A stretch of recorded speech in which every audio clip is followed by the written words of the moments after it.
সালামু আলাইকুম। আমি মোহাম্মদ মাহমুদুল হাসান, মেকানিক্যাল সপ্তম পর্ব, রংপুর পলিটেকনিক ইনস্টিটিউট।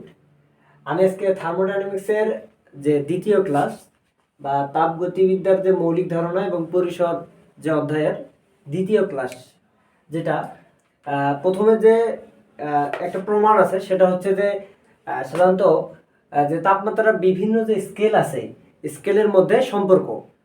তাপমাত্রার বিভিন্ন যে স্কেল আছে আমরা জানি সাধারণত যে সেলসিয়াস, ফারেনহাইট, কেলভিন, রোমার এবং র্যাঙ্কিং। পাঁচটা যে থার্মোমিটার আছে সেটার মধ্যে যে একটা সম্পর্ক আছে, যেই সম্পর্কটা দিয়ে সাধারণত আমরা পরবর্তীতে সাধারণত ম্যাথ করব। এই জন্য সাধারণত এই প্রমাণটা সাধারণত পলিটেকনিকে অনেক সময় দেখা যায় সাধারণত যে রচনামূলক প্রশ্নও দিয়ে থাকে। এই যে পাঁচটা যে থার্মোমিটার, সেটার মধ্যে তাপমাত্রা পরিমাপক যে যন্ত্র, তার মধ্যে এইটা সম্পর্ক স্থাপনের জন্য সাধারণত আমরা একটা সাধারণত রেফারেন্স হিসেবে সাধারণত প্রথমে একটা থার্মোমিটার বিবেচনা করি, যেটা তাপমাত্রা সাধারণত এস এবং নিম্ন স্থিরাঙ্ক সাধারণত হচ্ছে এম এবং ঊর্ধ্ব স্থিরাঙ্ক হচ্ছে বি। অনুরূপভাবে সাধারণত এই যে প্রথমে যে থিওরিগুলো আছে সাধারণত আমরা বই থেকে কালেক্ট করে নোট আকারে সাধারণত লিখবো। আমি জাস্ট শুধু গাণিতিক রূপটা দেখে দিব। সেটা হচ্ছে সাধারণত তাপমাত্রার বিভিন্ন স্কেলের মধ্যে সম্পর্ক স্থাপনের জন্য রেফারেন্স হিসেবে সাধারণত একটা এস নামের একটা হচ্ছে রেফারেন্স হিসেবে এস নামের একটা হচ্ছে তাপমাত্রা বিবেচনা করি, যার নিম্ন স্থিরাঙ্ক হচ্ছে এম এবং ঊর্ধ্ব স্থিরাঙ্ক হচ্ছে বি। অনুরূপভাবে পাশাপাশি সেলসিয়াস, ফারেনহাইট, কেলভিন, রোমার এবং র্যাঙ্কিং থার্মোমিটার স্থাপন করি, যাদের নিম্ন স্থিরাঙ্ক যথাক্রমে 0 degree Celsius, 32 degree Fahrenheit, 273 degree Kelvin, 0 degree রোমার এবং 492 ডিগ্রি র্যাঙ্কিং, এবং ঊর্ধ্ব স্থিরাঙ্ক যথাক্রমে 100 degree Celsius, 212 degree Fahrenheit, 373 degree Kelvin, 80 degree সাধারণত 80 রোমান আর এবং হচ্ছে 672 র্যাঙ্কিং।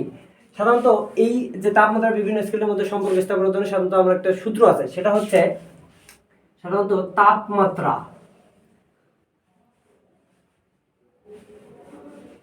তাপমাত্রা মাইনাস নিম্ন স্থিরাঙ্ক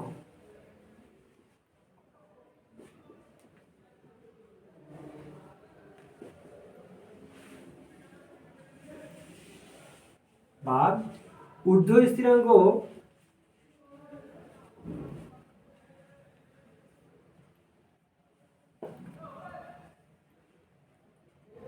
মাইনাস নিম্ন স্থিরাঙ্ক।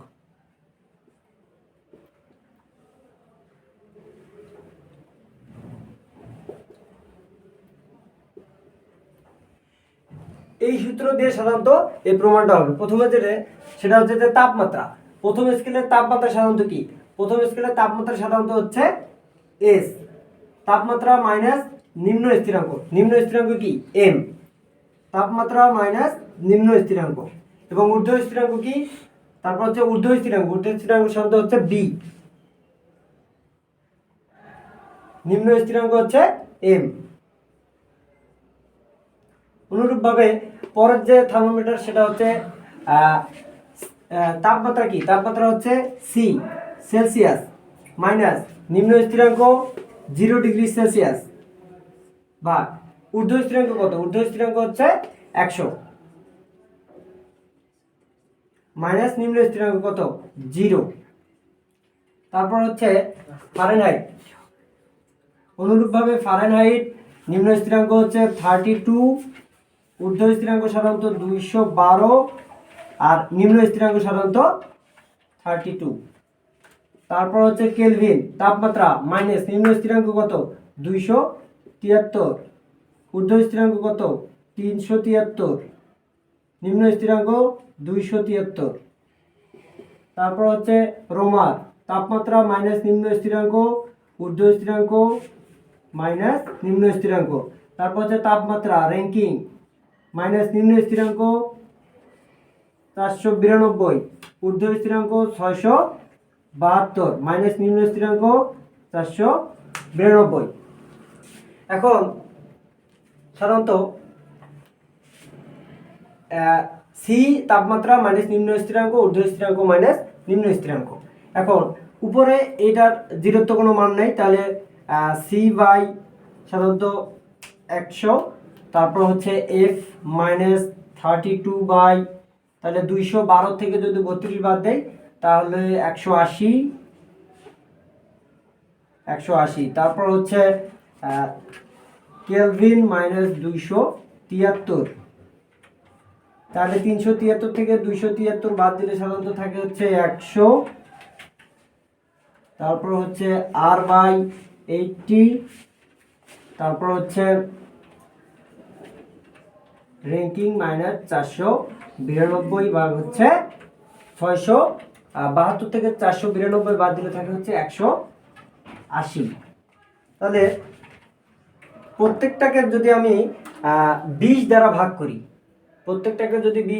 করি, তাহলে আমরা পাই হচ্ছে যে সি বাই সাধারণত 5, যে এফ মাইনাস 32 বাই 180কে 20 দ্বারা ভাগ করলে সাধারণত থাকে 9, তারপর হচ্ছে কে মাইনাস 273, 100কে যদি আমি 20 দ্বারা ভাগ করি থাকে হচ্ছে 5, তারপর হচ্ছে আর বাই হচ্ছে 80কে 20 দ্বারা ভাগ করলে থাকে হচ্ছে 4, আর র্যাঙ্কিং মাইনাস 492 এবং 180কে 20 দ্বারা ভাগ করলে থাকে হচ্ছে 9। এইটাই সাধারণত হচ্ছে তাপমাত্রার বিভিন্ন স্কেলের মধ্যে সম্পর্ক। এই সম্পর্ক দ্বারা সাধারণত আমরা পরবর্তীতে সাধারণত ম্যাথ সলিউশন করব। এতক্ষণ সাধারণত আমরা যে তাপমাত্রার বিভিন্ন স্কেলের মধ্যে যে সম্পর্ক স্থাপন করলাম, যে সম্পর্কটা পাইছিলাম, সেই সম্পর্ক দ্বারা সাধারণত এখন সাধারণত গাণিতিক সমস্যা সমাধান করব। সাধারণত যে সম্পর্কটা পাইছিলাম সেটা হচ্ছে যে তাপমাত্রার বিভিন্ন স্কেলের মধ্যে, সেটা হচ্ছে যে সি বাই 5, যে এফ মাইনাস 32 বাই 9, আর হচ্ছে যে কে মাইনাস 273 ভাগ হচ্ছে 5, তারপর হচ্ছে আর বাই 4, আর হচ্ছে যে র্যাঙ্কিং মাইনাস হচ্ছে 492 ভাগ হচ্ছে 9। সাধারণত এই সম্পর্কটা দিয়ে সাধারণত আমরা গাণিতিক সমস্যার সমাধান করব। সাধারণত উদাহরণ একটা ম্যাথ দেওয়া আছে, সেটা হচ্ছে যে একজন সুস্থ মানুষের দেহের তাপমাত্রা 98.4 ডিগ্রি ফারেনহাইট হলে সেলসিয়াস স্কেলে তা কত হবে। সাধারণত একজন মানুষের দেহের যে তাপমাত্রা সেটা হচ্ছে 98.4 ডিগ্রি ফারেনহাইট হলে সেলসিয়াস স্কেলে তা কত হবে। এখন এখানে সাধারণত দেখো যে সেলসিয়াস এবং ফারেনহাইট, কেলভিন, রোমার, র্যাঙ্কিং 5টা স্কেলের মধ্যে সাধারণত আমাদের তাপমাত্রার সম্পর্ক আছে। এখান থেকে আমি একটা যদি তাপমাত্রা জানি তাহলে আর একটা তাপমাত্রায় রূপান্তর করতে পারবো। তাহলে প্রথমে দেখো এখানে যে তাপমাত্রাটা দেওয়া সেটা হলো এই ফারেনহাইটে দেওয়া আছে, বের করতে বলছে কি সেলসিয়াসে।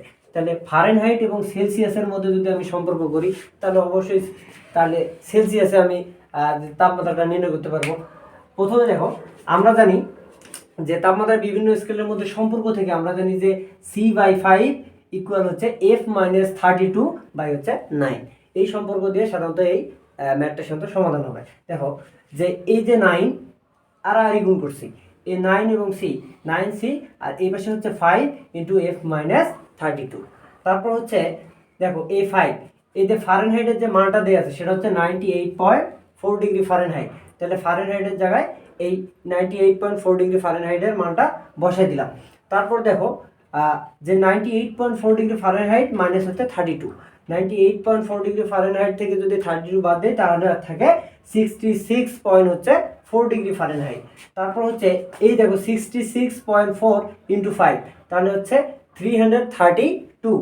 তারপর হচ্ছে দেখো এই যে 9c, তাহলে আমাকে বের করা লাগবে হচ্ছে সেলসিয়াস স্কেলে। তাহলে সেলসিয়াসটা এখানে রেখে দিলাম, আর হচ্ছে 9টা যে 332 আছে তার নিচে ভাগ করে দিলাম। তাহলে সেলসিয়াস স্কেলের যে মানটা আসলো সেটা হচ্ছে 36.88 ডিগ্রি সেলসিয়াস। এটাই সাধারণত আমাদের উত্তর। এই অধ্যায়ে সাধারণত যে ম্যাথগুলো আছে মোটামুটি এই সম্পর্কটা যদি আমরা জানি তাহলে যে কোনো তাপমাত্রায় দেওয়া থাক না কেন, ধরো এখানে যদি সেলসিয়াসে থাকে, যদি বলে যে রোমানে বের করো, তাহলে সেলসিয়াস এবং রোমানের মধ্যে সম্পর্ক স্থাপন করব।